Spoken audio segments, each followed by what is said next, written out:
রাত বাজে 10:30। কালো ঢাকা মেঘ আর মেঘের বজ্রপাত। রাতের অন্ধকারে একটা ছেলে বসে আছে। সে তার বন্ধুকে কল করে ডাকে। তারা অনেকদিন পর একসাথে দেখা হয়।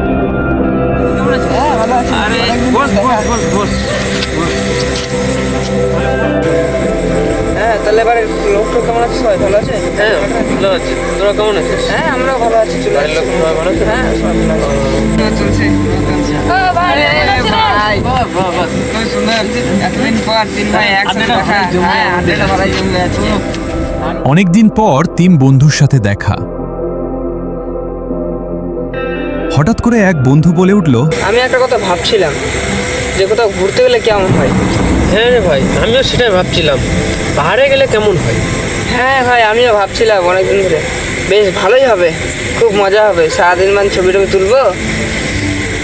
হ্যাঁ রে ভাই, আমিও সেটাই ভাবছিলাম, ভালোই হবে। তাহলে আমি গাড়ির ব্যবস্থা করছি, আর পারলে ব্যাগটা গুছিয়ে রাখিস, খাওয়া দাওয়াটা লিলিস, আর এটাও লিলিস। হ্যাঁ আমাকেও নিয়ে যাবি না? ঠিক আছে তাহলে। সবাই তারা ঘুরতে যাওয়ার প্ল্যান করার পর সুরাজের বাবা কল করে। হ্যাঁ বেটা, কোথায় আছিস? তাড়াতাড়ি বাড়ি ফিরে আয়। হ্যাঁ ঠিক আছে যাচ্ছি বাড়ি। রাত অনেক হয়েছে, বৃষ্টিও পড়তে পারে। তাড়াতাড়ি বাড়ি ফিরে আয়, মেঘের বজ্রপাত হচ্ছে। অনেক রাত হয়ে গেল, এবার তাহলে বাড়ি যেতে হবে। হ্যাঁ আমিও সেটা ভাবছি, দেখছি যে বৃষ্টি আসবে মনে হয়, বৃষ্টি চমকাচ্ছে। তাহলে কালকে তাহলে মনে রাখিস। হ্যাঁ কালকে তাহলে মনে রাখিস, আর এটা কিন্তু মনে করে নিয়ে নিস সবাই। সবাইকে বলা থাকলো, তাহলে কালকে দেখা হবে।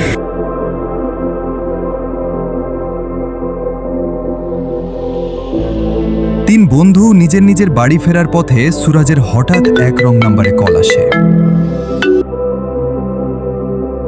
হ্যালো,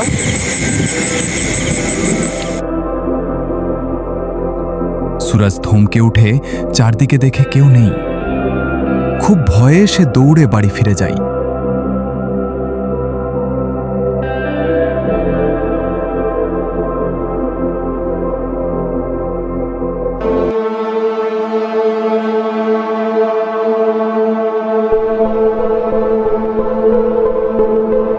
বাড়ি ফিরতেই এ দরজা লাগিয়ে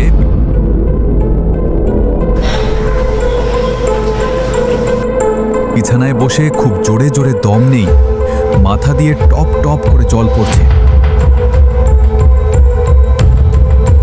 মনে হচ্ছে পিছন দিকে কেউ দাঁড়িয়ে আছে। হঠাৎ সুরাজ সে ঘাটটি ঘুরিয়ে যা দেখল,